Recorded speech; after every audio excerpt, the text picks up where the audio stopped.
this week.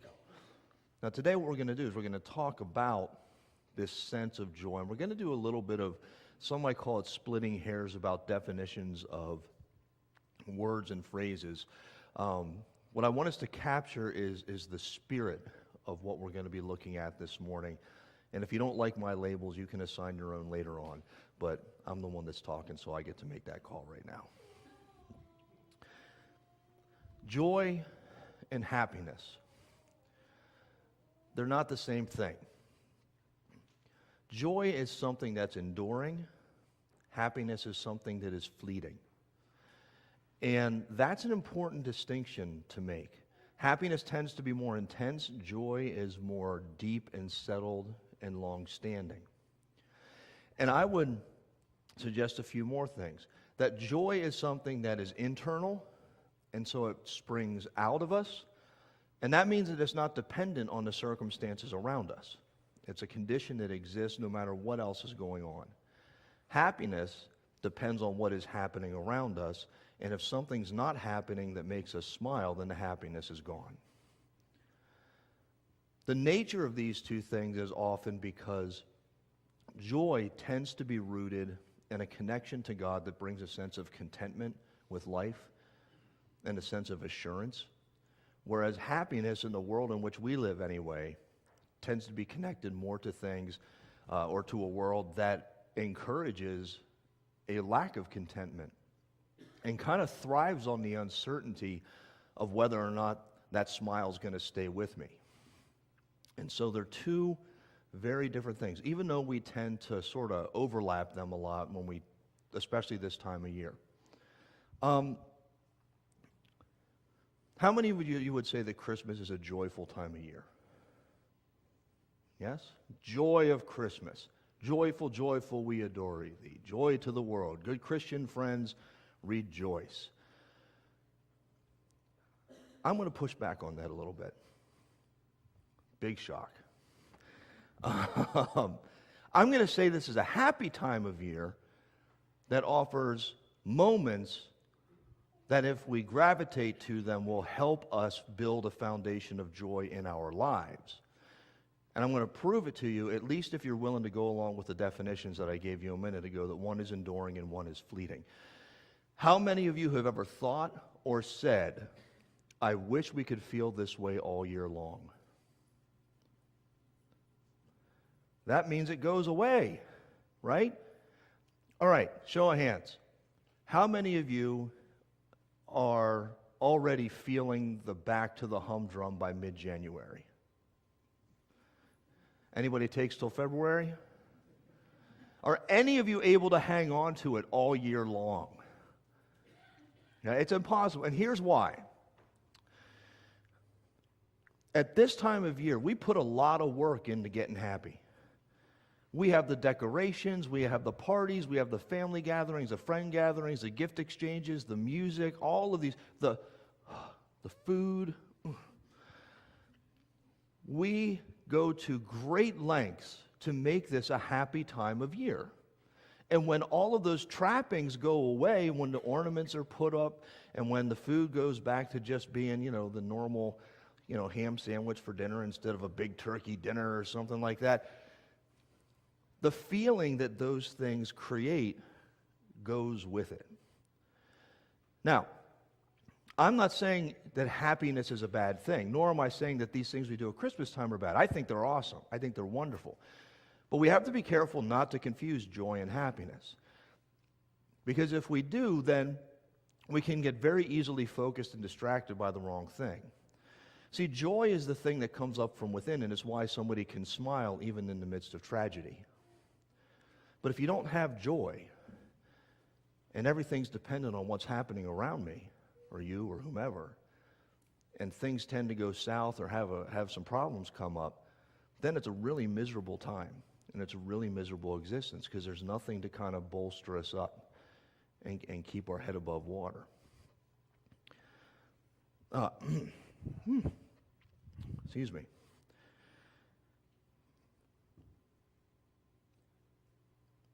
It's this sense that joy is something that you can't buy.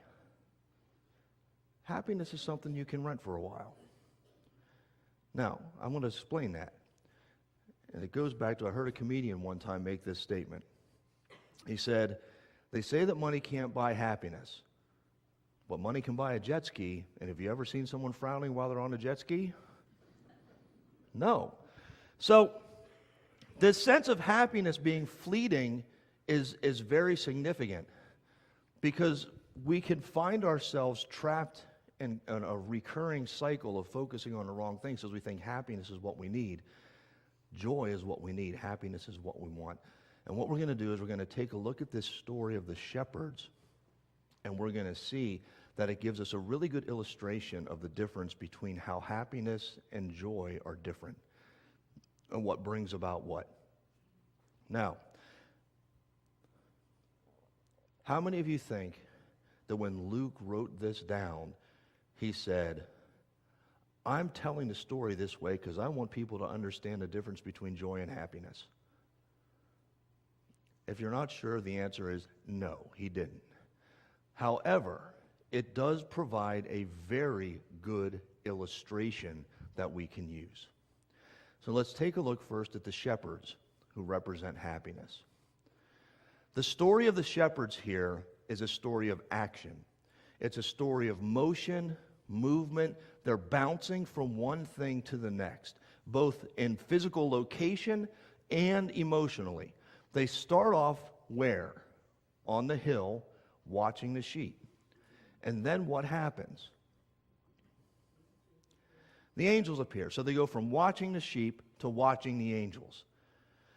They watch the angels, and they go from watching the angels to moving to where Jesus is. And they see Jesus, and they go from where Jesus is out into the community to tell people, woohoo, he's born. And then from the community, it says they go back to Jesus, glorifying God. Shepherds can't sit still. They keep going all over the place. Now this is not a bad thing, but it's important for us to realize these are busy dudes. They're not sitting still. And their emotions have the same thing happen. Because when they first see the angels, they're what? Terrified. Now, if they were staying terrified, they probably wouldn't have listened to what the angels had to say. So they went from terrified likely to being awestruck. Then they went from being awestruck to being curious and missional, saying, hey, that's really cool. Let's go see this kid. They go from curious to being reverent when they're in the presence of the Christ child. They go from reverent to being celebratory as they go out and say, woohoo, look, everybody, he's born. And then they probably go back to reverent as they come back, glorifying God. Their emotions are all over the place. Now, is this necessarily bad? No, it's reality. But it's a good case study on the condition of happiness. Because if the shepherds are like most human beings, how were they feeling 2 days later? Probably not much different than they were when they were sitting there watching the flocks, tending the sheep. And so this sense that these emotions are fickle is very real. And we see this in this quick-firing action and switching of the shepherds. And what a mirror that is to the life that we live. How many of you are busy? How many of you are busier than you should be? Okay? I see fingers getting pointed right now. Some of you are confessional, some of you are accusatory. Whatever works. Our world tells us that busy is better. If you're not busy, you're missing out on something. If you're not busy, then you're not being productive. If you're not busy, then you're not embracing the world the way you should embrace it. You're not engaging people the way you should engage them. God forbid you ever slow down. We can't have that. Because if you slow down, you might miss what the next big thing is. And who knows, maybe the thing you're about to go to is even better than the thing that you left. And you can't be bored. That's impossible. We don't like boredom anymore. You have to be happy. So you have to go from one happy thing to the next happy thing. And if I can't find a happy thing, then I'm frustrated because then I'm bored. And I don't want to be bored because if I'm bored, I might start to reflect. And if I reflect, I might realize that what made me happy wasn't quite as great as I thought it was. And all of a sudden, my feelings that were up here, they start to drop down here. And nobody likes that. Is that sounding familiar?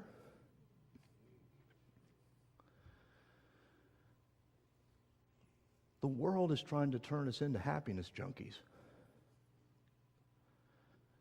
I need my happy fix. I got to go find it. And then when it goes away and I crash and I bottom out, I got to go find something else to give me the same feeling again. And we don't pick up on this because we're not paying attention or we're not thinking this way. But you know how you hear about the sales tactic where the pusher says, I'll give you the first 1 or 2 tries for free, but then I'm going to charge you when you come back again? Well, think about our advertising. Pay nothing for the first 30 days, and if you don't like it, send it back. Right? We will let you try it risk-free, because what they're assuming is that that's going to give me my happy fix. And then I'm going to go looking for it again someplace else. And so I become very easy to manipulate and very easy to control if all I'm worried about is happiness, happiness, happiness. Because it comes and goes. And once it's gone, and if I want it again, whoever's got what I'm looking for, that's where I'm headed. Joy counteracts that. Because joy helps us to be content. It gives us perspective. See, if we have joy, we don't need as much, we don't want as much, and we may want and like to be happy, but if it's not there, it's not the end of the world. And if you want to know where the joy is built, look at Mary in these verses. If the shepherds are a picture of motion, Mary is an image of stillness. If the shepherds are an image of pinballing from feeling to feeling, Mary is an image of being settled and letting the experiences and the feelings sink in and settle. It tells us that as she's there and she is resting in the whatever she's feeling, I can't even begin to imagine what she was feeling having just given birth to the Messiah. She's resting in that. If she was looking for happy fixes, she wouldn't go on from door to door and looking for affirmations, saying to somebody, hey, how you doing? This is the baby Jesus. He's the Christ child. Isn't that awesome? Look what I did. Right? Waiting for someone to say, yes, Mary, that's awesome. You go, girl. And then that feeling goes away. Then she goes and knocks on the next door. It's not what she's doing. What she's doing is resting and settling, pondering. When the shepherds come, it doesn't look like she's engaging them. She's just drinking in this experience of seeing these guys come who have been led by angels into the presence of Christ.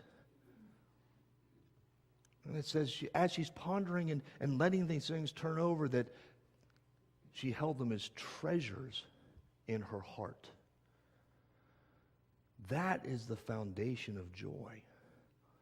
The foundation of joy is paying attention to God moments, letting them settle, reflecting upon them, letting them become part of who we are, protecting them, treasuring them, because those things, when they take root in us, are the seeds, they're the batteries, they're the foundation, whatever you want to call it, of the joy that sustains us no matter what is going on. Because they are unshakable and can't be taken. I've got treasures in my heart that you don't get to have. And it's not because I'm being stingy with them, it's because it's my experience, it's my memories. But you can't take them from me. Because it doesn't matter what you say or how you try to argue whatever is going on in here. You can say whatever you like. It doesn't change the reality of what happened and what my experience is. And you all have those same things that nobody can touch. We just have to remember to fall back on them and to resonate with them. We have to take the time to connect with a moment and not feel like we have to rush off to the next thing, so that we can let the moment sink in and become the treasure in our heart.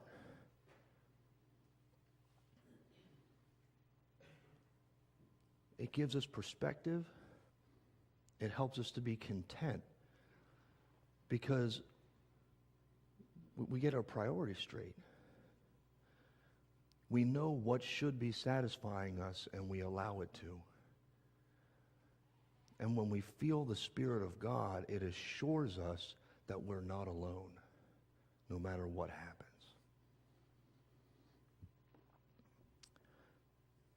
The story we've been following with Connor. A couple weeks ago, I had a conversation with his dad, Tim. For those of you that aren't up to speed, Connor's an 11-year-old boy who's been diagnosed with brain cancer. And it's spread to his spine, and he's been at the Children's Hospital in Philadelphia for a couple of weeks. It happened right before Thanksgiving. And it's been moving quickly. But his father's name is Tim, and Tim was saying, I can't explain this. He says, I'm not happy. I'm sad, and I'm scared, but I still have joy. I still have joy. And he couldn't put a whole lot of words to it, much more than that, other than, this sense of feeling God even through all of this. And it's due in no small part to the number of people that have reached out to him and to his family. I cannot express their gratitude to our congregation for everybody that's reached out and connected with them. And it's happening with people all around the world that have never met this family. And here's something that someone from our congregation shared with me that they noticed. They said on social media, when Tim puts something up on Facebook and people see it and they comment on the thread, just about everything that is commented, he responds to. And it may be that he says thank you, he may just clicks the like button or something like that. But the fact that he's responding to all of those things, what does that tell you? He's paying attention. He's letting it settle. I can tell you from my conversations with them, they treasure it in their hearts. Treasuring that in their hearts and feeling God work through the situation, despite how horrible and terrible it has been, despite how frightening it has been, has given their family a perspective and a content and an assurance that can't be shaken. He may not be happy, but he's got joy. And isn't that a difference? It's amazing. What my hope and prayer is for all of us at this time of year is twofold. I hope we're very happy. I hope in the coming days and depending on when we think, all right, this is just a survey. How many of you think that Christmas ends the day after Christmas? How many of you are like, no, we got to hold out for the wise men? Okay. Different people have different ideas. But whether it's a week or 2 weeks or whatever it is, my hope is that the remainder of this season is going to be nothing but happy for all of us. My bigger prayer is this, that in the coming weeks, in whatever makes you happy, that at least one thing, hopefully more, will jump out as a God moment. And my hope is that each of us will take the time to slow down, to ponder it, to appreciate it, and to allow it to become a treasure in our heart. So that in the coming year, even after the Christmas season has passed, we will have gotten a seed of joy at Christmas that will last the entire year long. Amen? Let's bow our heads for a moment. Gracious God, we thank you for the many things that bring a smile to us. We thank you for the people and the hobbies and the things that make us happy. But we also ask that you will give us the wisdom to allow our hope and our sustenance of this world to not rest in the things that make us happy, but on those experiences where we notice you and drink them in and register eternally to bring us a sense of joy. We ask you to help us to be content in whatever circumstance we find ourselves. We ask that you would help us to be assured that you are with us, and we pray that you will make us aware so that we know when you are there, when your Spirit is working in a powerful way. Let that carry us through every day and every moment of life. And we trust that the greater our foundation of joy, the greater our witness to the world around us as we strive to shine the light of your Son, Jesus Christ, in whose name we pray. Amen.